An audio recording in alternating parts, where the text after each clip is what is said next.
나를 지으신 이가 하나님, 나를 부르신 이가 하나님, 나를 보내신 이도 하나님, 나의 다 된 것은 다 하나님 은혜라. 나의 달려갈 길 다 가도록, 나의 마지막 호흡 다 하도록, 나로 그 십자가 품게 하시니, 나의 다 된 것은 다 하나님 은혜라. 한량없는 은혜, 갚을 길 없는 은혜, 내 삶을 애워싸는 하나님의 은혜, 나 주저함 없이 그 땅을 밟는 동, 나를 붙드시는 하나님의 은혜. 우리 다시 한번 나를 지으시니가, 나를 지으신 이가 하나님, 나를 부르신 이가 하나님, 나를 보내신 이도 하나님, 나의 다 된 것은 다 하나님 은혜라. 나의 달려갈 길 다 가도록, 나의 마지막 호흡 다 하도록, 나로 그 십자가 품게 하시니, 나의 다 된 것은 다 하나님 은혜라.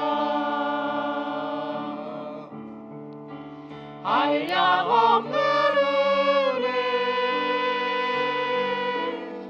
갚을 길 없는 은혜, 내 삶을 애워싸는 하나님의 은혜, 나 주저함 없이 그 땅을 밟은 동, 나를 붙드시는 하나님의 은혜. 아멘.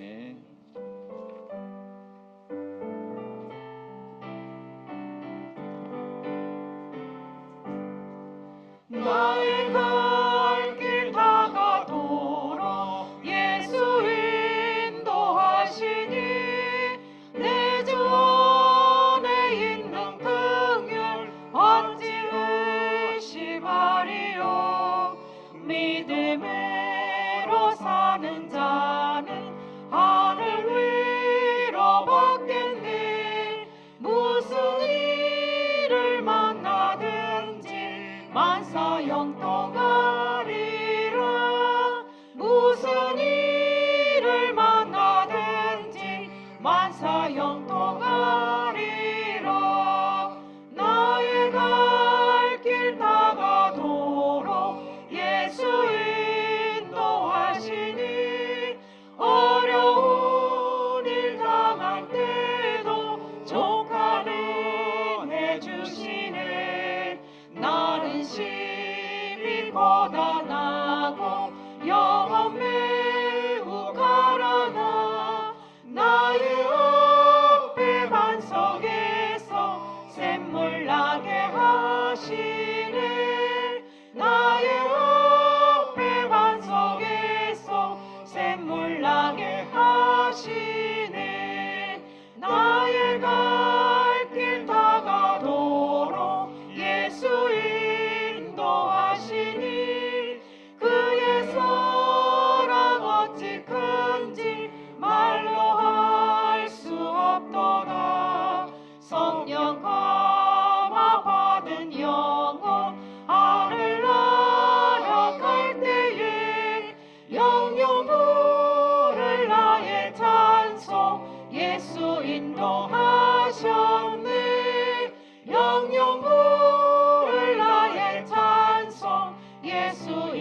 3절부로 있습니다. 나의 갈 길. 나의 갈 길 나가도록 예수 인도하시니 그의 사랑 어찌 큰지 말로 알 수 없도다. 성령 감화받은 영혼 하늘 날아갈 때에 영영 부를 나의 찬송 예수 인도하셨네. 영영 부를 나의 찬송 예수 인도하셨네.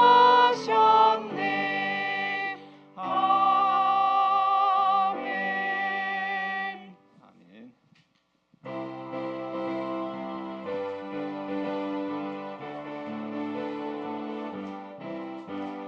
우리를 죄에서 구하시러 주 예수 십자가 지셨으니 기쁘게 부르세 할렐루야. 나 구원 얻었네. 할렐루야. 찬송하세 찬송하세 주님 나를 구하셨네. 찬송하세 찬송하세 주가 구원하셨네.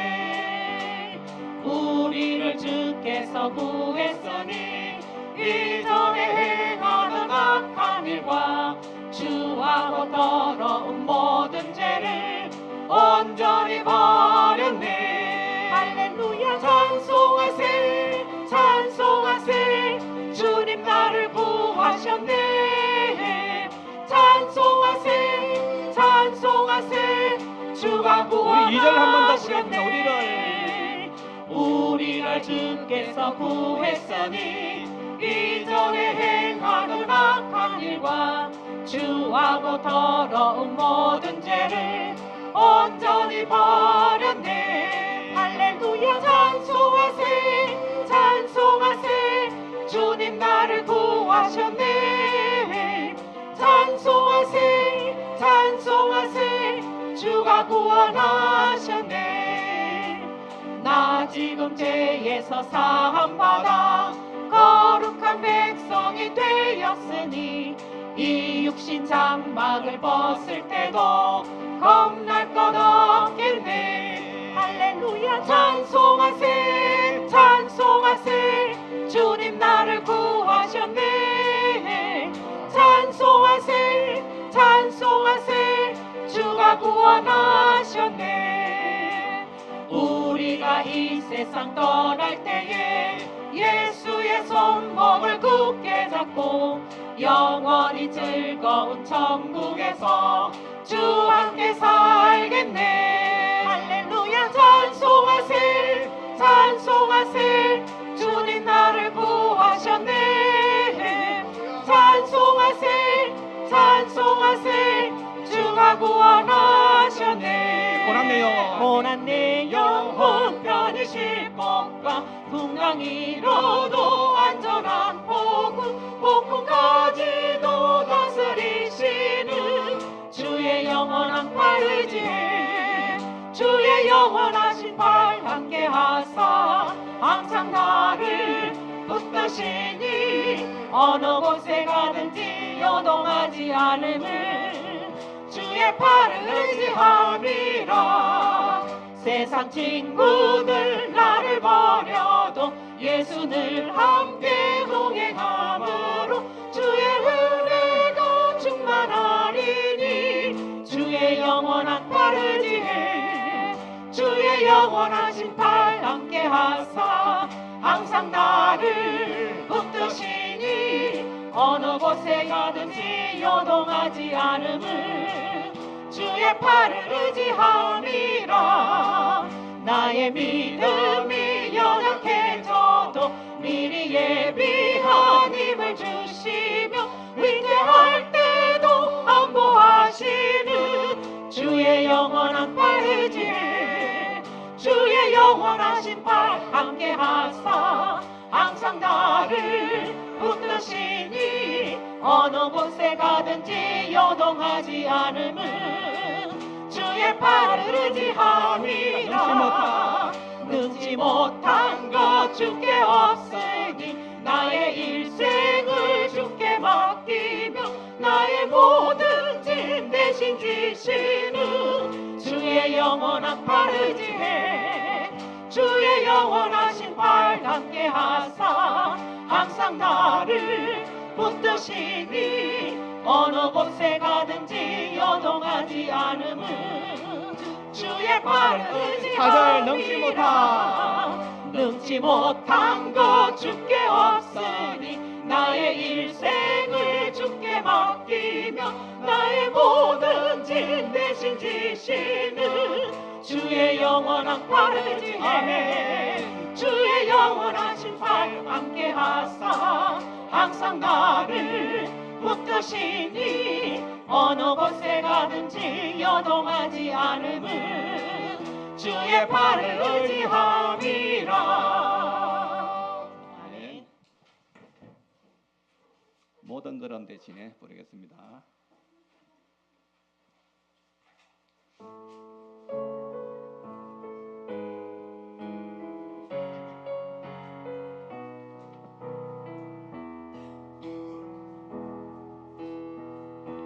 주님 내게 하시네 흔들린 그 길에도 함께해 주님 내게 하시네 멈춰진 나의 삶에도 늘 함께 주님 내일 하시네 주님 내게 하시네 흔들린 그 길에도 함께해 주님 내일 하시네 멈춰진 나의 삶에도 늘 함께해 나의 힘이 되신 주 항상 같은 곳에서 주가 나의 도움 되시네 나의 길이 되신 주 변함없으신 계획 주가 나의 모든 걸음 되시네 우리 처음부터 주님 내 길 아시네 주님 내게 하시네 흔들린 그 길에도 함께해 주님 내일 하시네 멈춰진 나의 삶에도 늘 함께 나의 힘이 되신 주 나의 힘이 되신 주 항상 같은 곳에서 주가 나의 도움 되시네 나의 길이 되신 주 변함없으신 계획 주가 나의 모든 걸음 되시네 나의 힘이 나의 힘이 되신 주 항상 같은 곳에서 주가 나의 도움 되시네 나의 길이 되신 주 변함없으신 계획 주가 나의 모든 걸음 더 나의 힘이 되시네 나의 힘이 되신 주 항상 같은 곳에서 주가 나의 도움 되시네 나의 길이 되신 주 변함없으신 계획 주가 나의 모든 걸음 되시네 아멘. 이제 마지막 곡으로 주의 은혜라 부르겠습니다.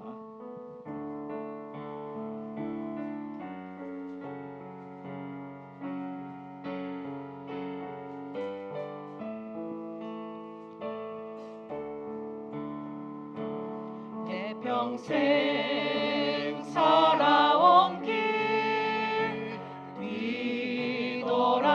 뒤돌아보니 짧은 내 인생길 오직 주의 한 번 더 내 평생 살아온 길 뒤돌아보니 짧은 내 인생길 오직 주의 은혜라 주의 은혜라 주의 은혜라 내 평생 살아온 길 주의 은혜라 주의 은혜라 마음이 없는 사랑 달려갈 길 모두 마친 후 주 얼굴 볼 때 나는 공로 전혀 없도다 오직 주의 은혜라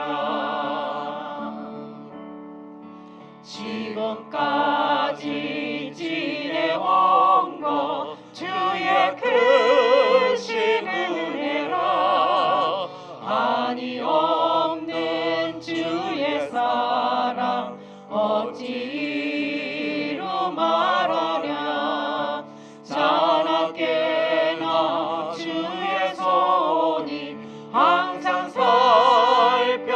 살펴주시고 모든 일을 주 안에서 형통하게 하시네 주의 은혜라 주의 은혜라 내 평생 살아온 길 주의 은혜라 주의 은혜라 마음이 없는 사랑 주의 은혜라 주의 은혜라 내 평생 살아온 길 주의 은혜라 주의 은혜라 마음이 없는 사랑 달려갈 길 모두 마친 후 주 얼굴 볼 때 나는 공로 전혀 없도다 오직 주의 은혜라 나는 공로 전혀 없도다 오직 주의 은혜라 선하시고 자비로우신 하나님 아버지 감사합니다. 지난 주간도 은혜로 함께하여 주시고 이 시간 예배의 자리에 나와 영과 진리로 예배를 드릴 수 있게 모든 여건을 순조롭게 허락하심을 감사드립니다.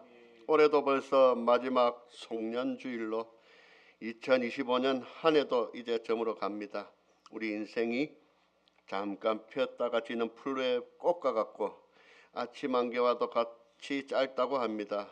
짧은 인생 사는 동안 욕심 부리지 않고 교만하지 않으며 주님 주시는 말씀으로 하루하루를 즐겁게 힘든 날이면 고민 기도하고 기쁜 날이면 찬송하며 주님 손잡고 주님 주신 세 계명 내가 너희를 사랑한 것 같이 너희도 서로 사랑하며 우리 주님 사랑 안에 거하며 산상수훈의 말씀대로 살아가는 착하고 충성된 자녀 되기를 소망합니다. 우리나라를 위하여 기도합니다. 대통령과 위정자들에게 지혜를 주시어 나라 밖에는 세계 정세가 날로 험악해지고 나라 안에는 분열과 경제가 힘든 이때 위정자들과 국민들을 지켜주시옵소서. 하나님의 나라가 이 땅에도 이루어지는 거룩한 나라 되게 하옵소서. 지금도 투병 중이신 주님께서 사랑하시는 김학기 원로 목사님께도 은혜를 더하여 주시옵소서. 오늘도 말씀 전하시는 목사님께 힘을 주시고 듣는 우리에게는 성령 하나님의 도우심으로 은혜의 시간, 정결의 시간이 되게 하옵소서. 감사드리오며 우리의 구주가 되시는 예수님 이름으로 기도드립니다. 아멘. 것은 물 가운데로 걸어가는 것, 그 속에서 진실하게 날 지키시는 그 손길을 경험하는 것, 주의 자녀로 산다는 것은 바다 위로 걸어가는 것, 내 온몸을 덮쳐오는 폭풍 속에서 잠잠히 주 바라보는 것, 내 눈물 가운데 휩싸일 때도 폭풍 가운데 무너질 때도 주님 내 곁에 함께 하시네. 가장 가까이에 함께 하시네. 주의 자녀로 산다는 것은 나도 그들을 용납하는 것, 나를 위해 달리신 십자가 사랑, 그 사랑으로 살아가는 것, 주의 자녀로 산다는 것은 주님과 함께 동행하는 것,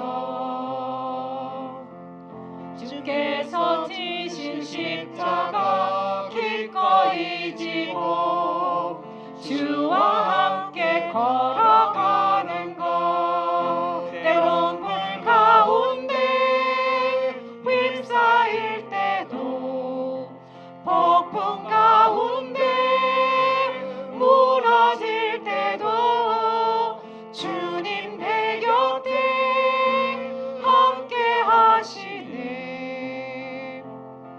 가장 가까이에 함께 하시네.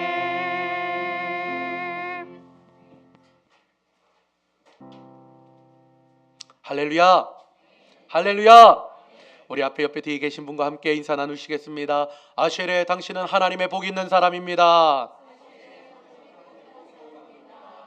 우리 한 번 더 인사 나누겠습니다. 마무리를 잘합시다. 여러분, 2025년 오늘 송년주일로 드립니다. 52주 동안에 주님 앞에 드린 여러분들의 모든 예배와 예물과 기도와 여러분들의 찬송이 하늘에서 주님 받으시고 응답의 역사로 나타난 줄 믿습니다. 한 해 동안 얼마나 수고 많으셨습니까? 얼마나 많이 애쓰셨습니까? 많은 사람들이 한 해의 마지막을 보내면서 가장 먼저 드는 마음이 무엇입니까? 바로 후회함입니다. 과연 나는 잘 살았는가? 한 해 동안 내 삶이 어떻게 되었는가? 물론 하나님께서 주신 은혜도 많고요, 하나님께서 주신 축복으로 인해서 기쁜 시간, 행복한 시간들도 많았지만 그와 또 대비되게 우리가 조금 더 잘 살았으면, 내가 이런 선택을 했었으면, 내가 이러한 방법으로 살아갔으면 얼마나 좋았을까, 그렇게 후회하는 시간들이 바로 한 해의 마지막을 보내는 이때가 아닌가 생각을 합니다. 그러다 보니까 우리 가운데 넉넉하지 않은 마음 때문에 후회할 때가 좀 더 많이 있어요. 내가 하나님 앞에 좀 더 많이 드릴 걸, 내가 어려운 사람들을 좀 더 도와줄 걸, 이런 마음과 이런 생각들을 하게 되는 것이 바로 연말입니다. 여러분들은 다른 사람에게 얼마나 넉넉한 마음으로 살아오셨습니까? 제가 첫째인 하늘이에게 있었던 어린 시절의 이야기로 말씀을 시작하려고 합니다. 교회에서 사역을 마치고 집으로 돌아갔습니다. 아내와 딸이 집에 있는데 갑자기 딸이 저에게 이야기합니다. 아빠 미워, 아빠랑 이제는 말 안 할 거야 이러면서 자기 방으로 들어가 버렸습니다. 하루 종일 교회에 있다가 그날 처음 봤는데 갑자기 어린 하늘이가 그렇게 저에게 이야기를 하니까 저는 어리둥절해진 거죠. 그래 나중에 이유를 물어보니까 딸아이가 어린이집에 있다가 왔는데 갔다 와서 먹으려고 했던 그 간식을 제가 오전에 먹어버린 겁니다. 자, 자기는 하루 종일 뭐만 기다렸어요? 간식만을 기다리며 하루 종일 보내고 있었는데 그 간식을 누가 먹었어요? 제가 먹어버린 겁니다. 아빠가 자기 것을 먹어버린 아이의 심정은 아마도 천하를 잃어버린 심정이었을 겁니다. 하지만 저는요 어떻게 생각했느냐, 그 별로 대수롭지 않게 생각을 했어요. 뭐 그냥 우리 집에 있는 거고 내 집에 있는 거니까 내가 손 가는 대로 먹는 거 뭐 무슨 일이야, 무슨 상관이야, 이런 생각도 가지게 되고요. 아이 그거 뭐 먹어서 나중에 또 사주면 되지, 별 대수롭지 않게 그렇게 이야기하고 있는 제 자신을 발견하게 됩니다. 그러면서 아이에게 이렇게 주문을 걸었어요. 하늘아, 아빠니까 괜찮아. 아빠니까 좀 먹어도 되지. 안 그래? 그렇게 별 대수롭지 않은 일로 보내었지만 시간이 지나서 생각을 해보니까 아이에게 굉장히 미안해지는 순간이 바로 이 순간이었다라고 생각이 들었습니다. 분명히 딸 아이의 먹은 것은 잘못된 죄이고 잘못된 일입니다. 내 이웃의 것을 탐하지 말라라고 하나님께서는 심지어 10계명의 가장 중요한 10가지 계명 중에 한 가지로 내 이웃의 것을 탐하지 말라고 이야기하셨거늘 목사가 되어가지고 자식의 것을 탐한 이 사람의 죄가 드러나기 시작한 것이죠. 하지만 저는 아이가 어리다는 이유로, 아이가 힘이 없다는 이유로, 그리고 아이가 제 밑에 있다는 이유로 무력과 권력을 이용해서 억눌렀음을 그 다음 날 기도하면서 깨닫게 되었습니다. 이 시대에 많은 사람들이 저와 같은 행동을 할 때가 많이 있습니다. 그렇다고 여기 계신 분들이 여러분들의 자녀의 것을 몰래 훔쳐 먹었다라는 이야기는 결코 아닙니다. 제 이야기는 뭐냐? 죄를 지었음에도 그것을 죄로 인정하지 않는 저의 모습처럼 그렇게 우리가 넘어갈 때가 많이 있다라는 겁니다. 죄를 지으면서도 그것을 죄로 여기지 않고 민감하게 반응하지 않는 것 어떠한 모습입니까? 이 정도는 다른 사람들 다 하는 거 아니야 라고 자기 합리화를 합니다. 이 정도 죄는 죄로 볼 수 없어 라고 자기가 먼저 판단하고 그 죄에 대해서 자기의 옳고 그름을 자기가 판단하고 있다라는 것이죠. 이런 식으로 자기 합리화만 남은 경우에 우리는 어떻게 보면 죄인이면서 죄인으로 여기지 않는 삶을 살고 있지 않은가 우리는 생각해 보아야 됩니다. 사랑하는 성도 여러분, 죄는 누가 판단하는 것일까요? 내가 판단하는 걸까요? 아니라는 거예요. 죄는 오직 하나님만이 판단하십니다. 내가 이거는 죄다, 죄가 아니다, 내가 판단하는 것이 아니라 하나님만이 우리가 살아가는 모든 상황과 환경 중에서 하나님만이 그것이 죄인가 죄가 아닌가 판단하시고요. 그게 죄가 아니라면 그 죄에 대해서 징계를 하시는 분도 하나님이신 줄 믿으시길 바랍니다. 저는 오늘 이러한 죄가 있는 우리의 인생 가운데에 하나님의 은혜가 얼마나 큰지 함께 나누는 시간을 가지길 소망합니다. 여러분, 하나님의 은혜를 말하기에 앞서서 우리가 스스로 죄인인 것을 인정할 수 있는 저와 여러분이 되길 바랍니다. 디모데전서 1장 15절에 보니까 이렇게 나와 있습니다. 믿보다 모든 사람이 받을 만한 이 말이여, 그리스도 예수께서 죄인을 구원하시려고 세상에 임하셨다 하였도다. 죄인 중에 내가 괴순이라. 아멘. 자, 사도 바울이 지금 뭐라고 이야기합니까? 죄인 중에 괴수라고 이야기합니다. 그런데 놀라운 사실은 과거의 이야기가 아닙니다. 오늘 여기에 나와 있는 사도 바울의 이야기는요, 현재형으로 쓰여져 있어요. 지금 자신이 과거의 사울로서의 이야기를 하는 것이 아니라 지금 현재, 지금 하나님을 만나고 예수 그리스도를 증거하고 있으며 사도라는 직책을 가지고 있는 현재의 상황에도 여전히 자신은 뭐라고요? 죄인이라고 고백하고 있다라는 겁니다. 과거 사도 바울은 사울로서의 인생을 살았습니다. 당시에 예수 믿는 사람 잡아 가두고요, 죽이고요, 그 예수 믿는 사람을 고통 가운데 놓여주는 사람이 누구였느냐? 바로 이 사도 바울의 과거의 이름이었던 사울입니다. 그가 다메섹에서 누구를 만났습니까?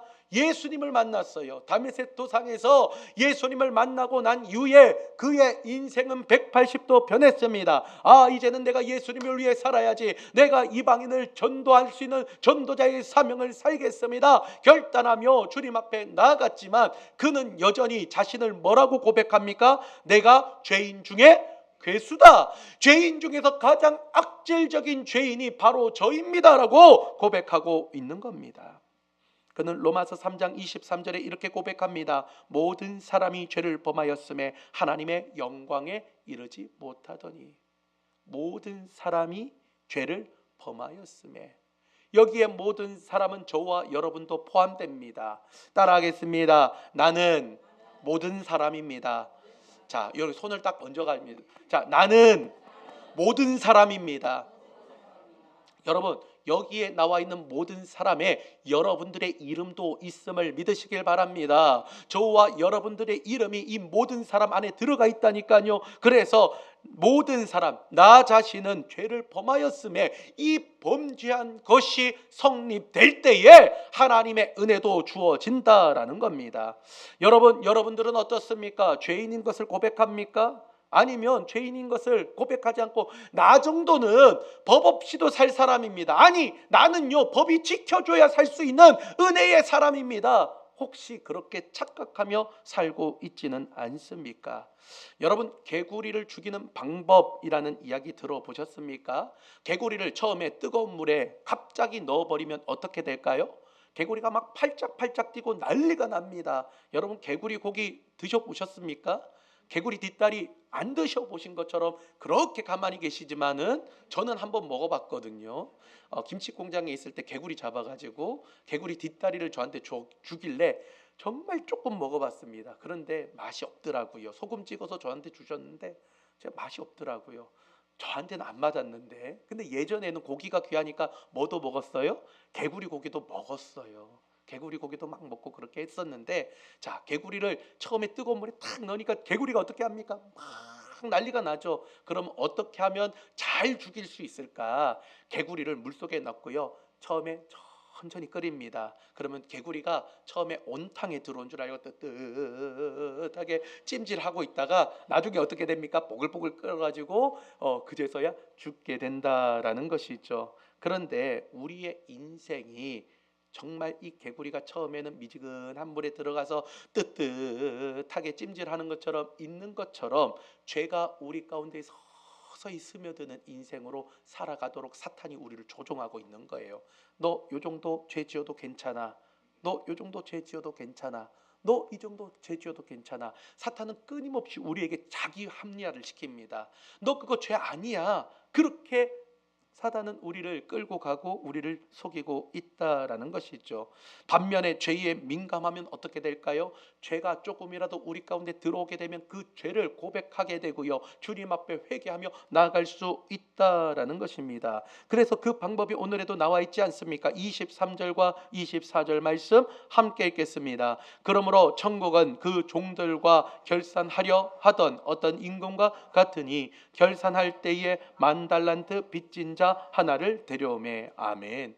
베드로가 어느 날 질문합니다. 예수님, 형제가 죄를 범하면 몇 번을 용서해 주어야 됩니까? 그때 예수님이 말씀하십니다.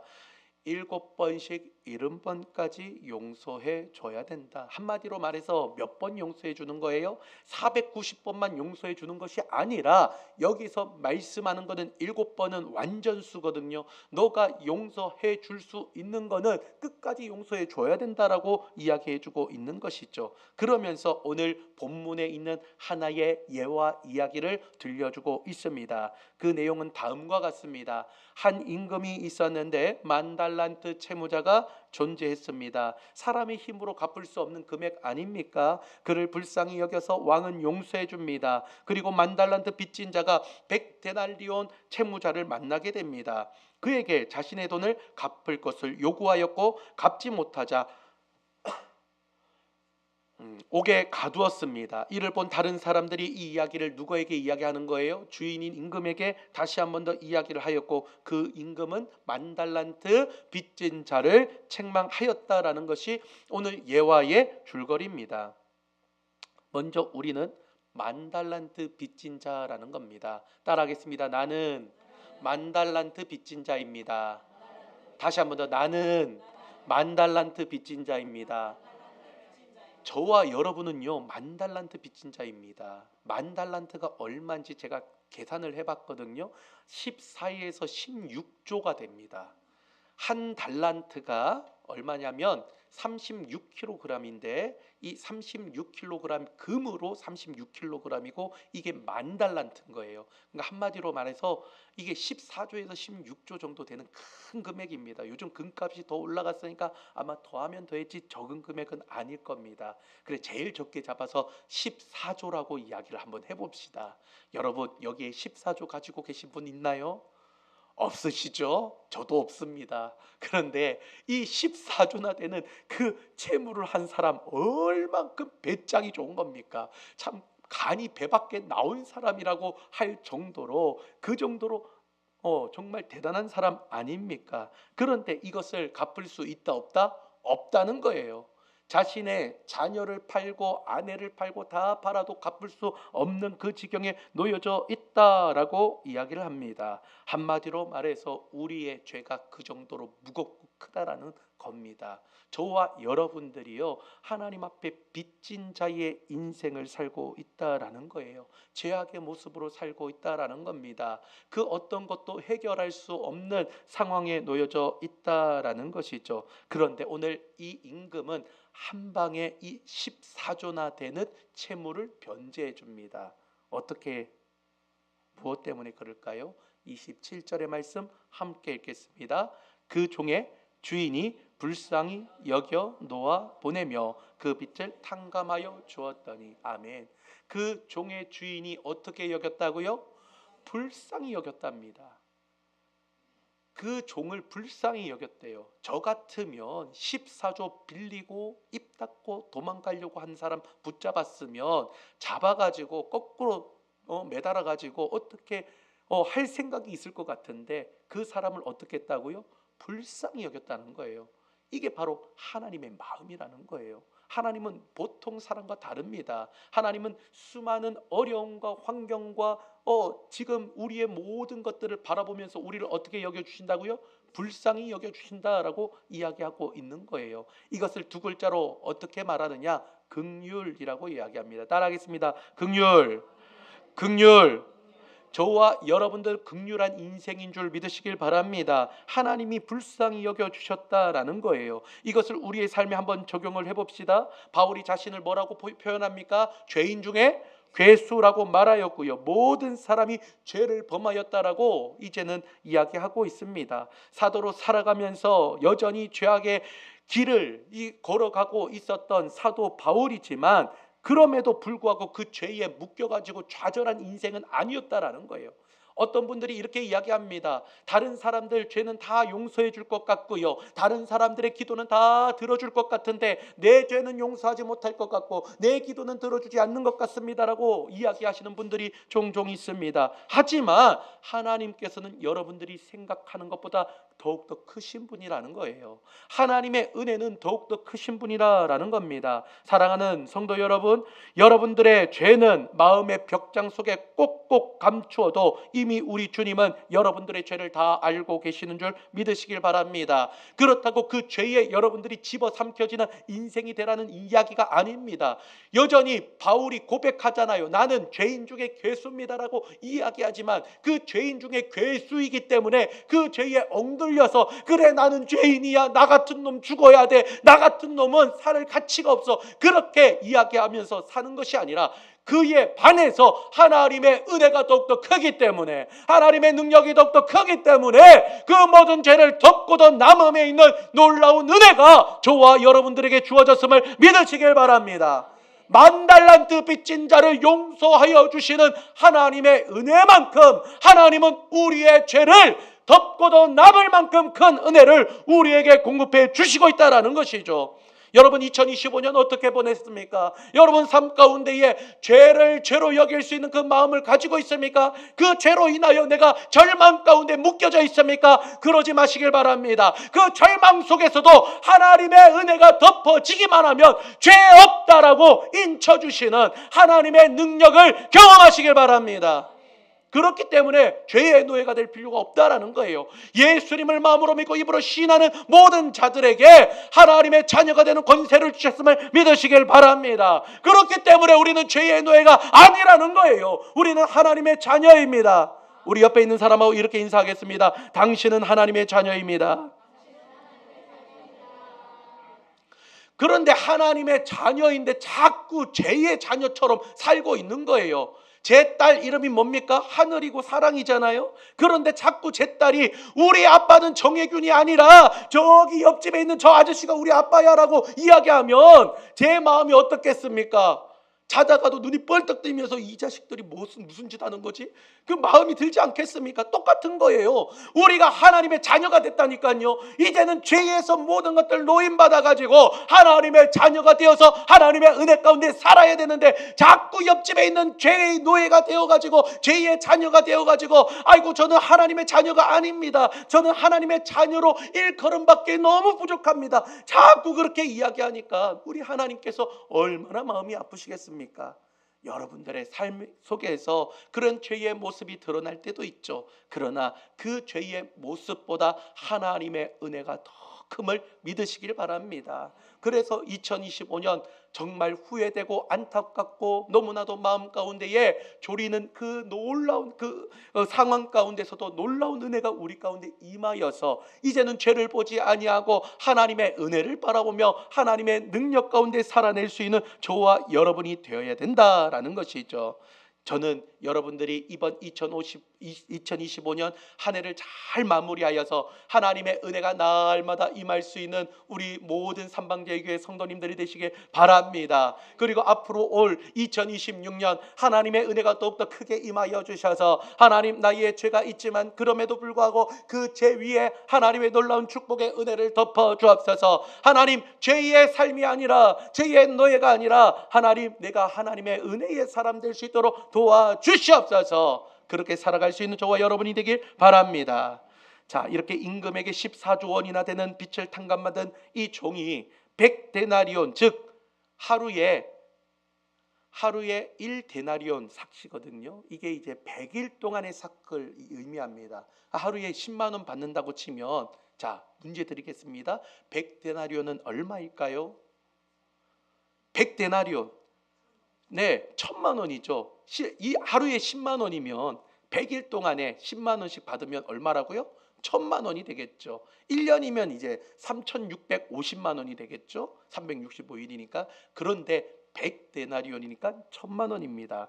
여러분 1000만 원 작은 금액은 아니죠. 여러분 1000만 원 큰 돈입니다. 그런데 14조하고 비교해 볼게요. 여러분 14조를 받겠습니까? 1000만 원 받겠습니까? 14조 받으면 좋죠. 이왕이면 14조가 더 크지 않습니까? 그런데 이 1000만 원 빚진 자를 우연하게 만났습니다. 그래서 이렇게 이야기합니다. 30절 말씀 여러분들 읽어주시길 바랍니다. 시작.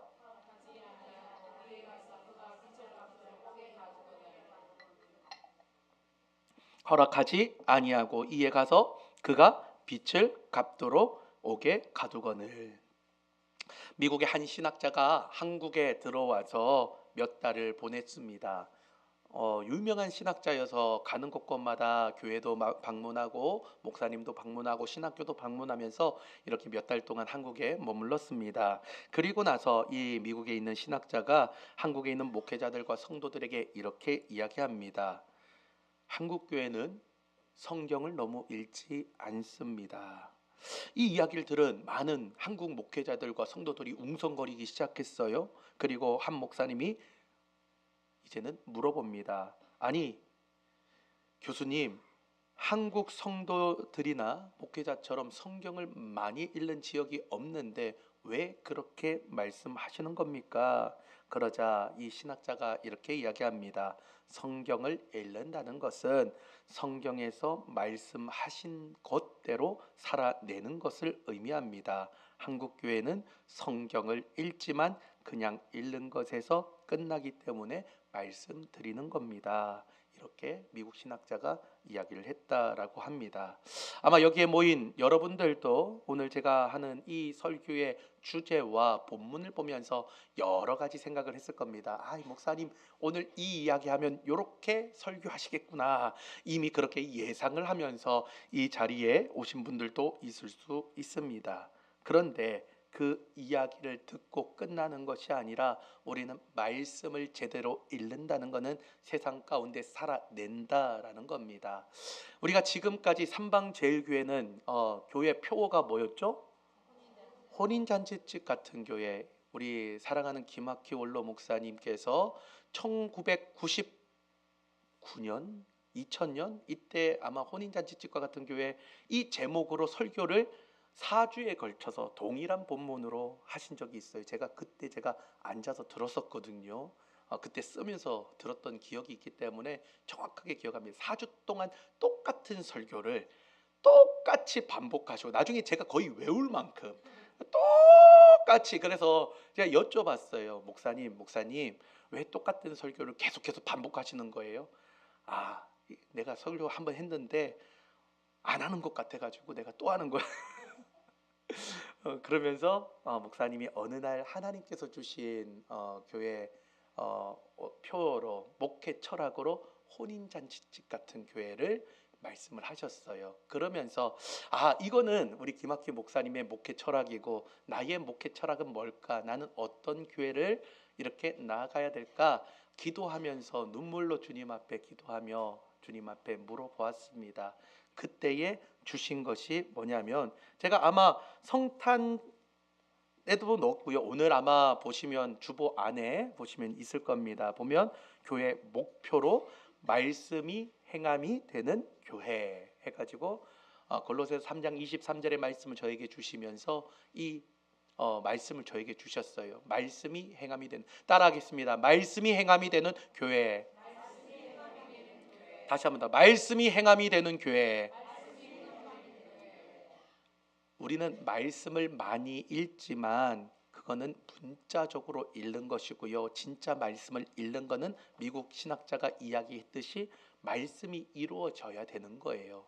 오늘 여러분들이 100번, 1000번 설교를 들어도 저 문 밖에 나가면서 까마귀 고기 먹은 것처럼 다 까먹고 가시면요, 아무 소용이 없다라는 겁니다. 우리는 하나님의 말씀대로 살아가는 공동체가 되어야 될 줄 믿습니다.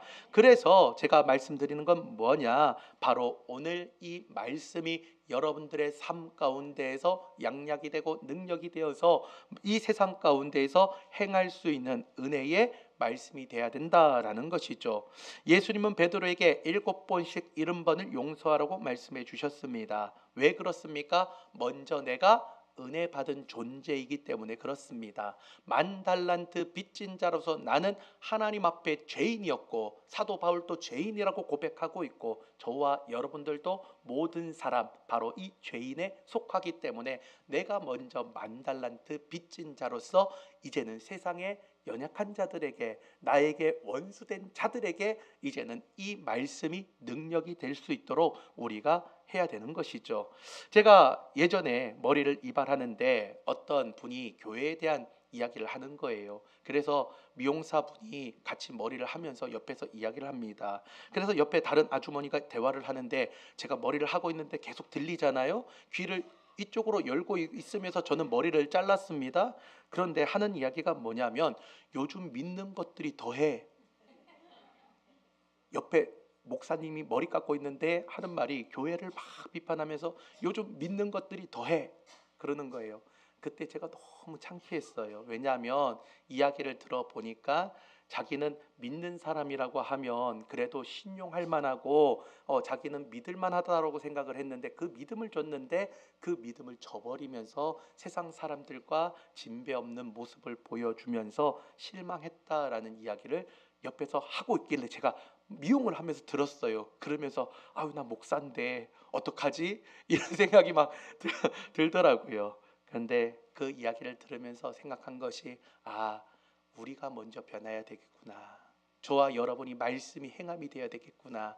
오늘 말씀 들은 거 여러분 세상 가운데에 행할 수 있는 저와 여러분이 되길 바랍니다. 사도행전 1장 8절에 보면 오직 성령이 너에게 임하시면 너희가 권능을 받고 예루살렘과 온 유대와 사마리아와 땅끝까지 이르러 내 증인이 되리라 하시니라 라고 말씀하실 때에 우리 주님께서는 예루살렘과 온 유대에만 머물라고 이야기하지 않습니다. 어디까지요? 사마리아까지 가라고 말씀하고 있는 거예요. 이 당시에 유대인들에게 가장 적대적인 나라가 바로 사마리아입니다.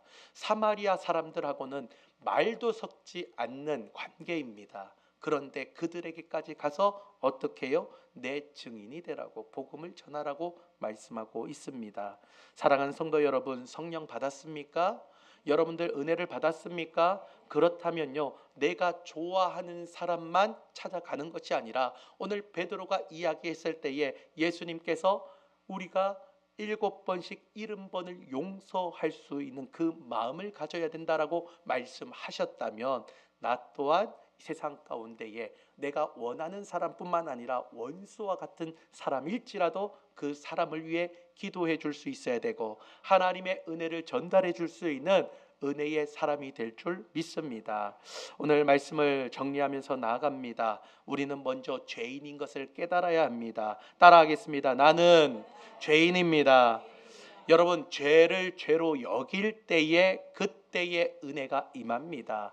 나는 죄인이 아니야, 하나님께서 해주시겠지, 이걸로 끝나는 것이 아니라 내 죄를 죄로 여기면서 죄에 민감한 자가 있을 때에 하나님의 놀라운 은혜가 임할 수 있다라는 것이죠. 여러분, 약이 왜 존재합니까? 질병이 있기 때문에 약이 있는 겁니다. 약이 이제는 내 몸속에서 영향력을 펼치려면 내 안에 뭐가 있다라는 걸 깨달을 때에, 질병이 있다는 걸 깨달을 때 약을 먹을 수 있는 거예요. 내가 죄인인 것을 알고 있을 때에 하나님의 은혜가 임할 수 있습니다. 사랑하는 성도 여러분, 내가 죄인인 것을 깨달으며 주님 앞에 겸손히 나가는 저와 여러분이 되길 바랍니다. 두 번째는 우리는 만달란트 빚진 자입니다. 따라하겠습니다. 나는 만달란트 빚진 자입니다. 그렇습니다. 저와 여러분은 만달란트 빚진 자입니다. 갚을 수 없는 죄의 크기를 가지고 있는 인생이지만 하나님이 우리를 불쌍히 여겨주셔서 우리가 지은 죄보다 더 큰 하나님의 은혜로 우리를 덮어주셨음을 믿으시길 바랍니다. 예수 그리스도의 보좌계로 우리를 덮어주셨음을 믿으시길 바랍니다. 그리하여 죄가 있지만 죄 없다 치게 해주시는 하나님의 놀라운 은혜의 주인공들이 되시길 바랍니다. 마지막으로 따라하겠습니다. 말씀에 순종하겠습니다. 한 번 더, 말씀에 순종하겠습니다. 말씀을 듣는 것에 그치지 아니하고 세상 가운데 행하여서 우리가 어디까지 가야 된다고요? 온 유대까지요? 예루살렘까지요? 아니요, 사마리아까지, 땅끝까지 가야 됩니다. 원치 않은 원수라고 할지라도 그들을 향해서 예수 그리스도의 복음의 증인으로 은혜를 나누어 줄 수 있는 사람, 오늘 그러한 한 사람을 하나님께서 찾으시고요, 그 세 사람이 저와 여러분인 줄 믿습니다. 2026년부터 새롭게 시작할 때에 말씀이 행함이 되는 교회, 따라합니다. 말씀이 행함이 되는 교회, 말씀이 행함이 되는 교회. 저와 여러분들의 인생 가운데 이 말씀이 행함이 되는 교회가 되기 위하여 말씀에 순종할 수 있는 우리 모두가 되길 바랍니다. 오늘 말씀을 통해 나는 죄인이고 하나님의 은혜가 더 크다는 것들을 다시 한번 더 경험하며 이제는 원수까지라도 이제는 말씀에 순종하며 은혜를 나누어 줄 수 있는 나눔의 실력자가 되겠습니다. 결단하며 나갈 수 있는 우리 삼방제일교회 모든 성도님들이 되시길 주님의 이름으로 축원합니다. 우리 이 시간 함께 합심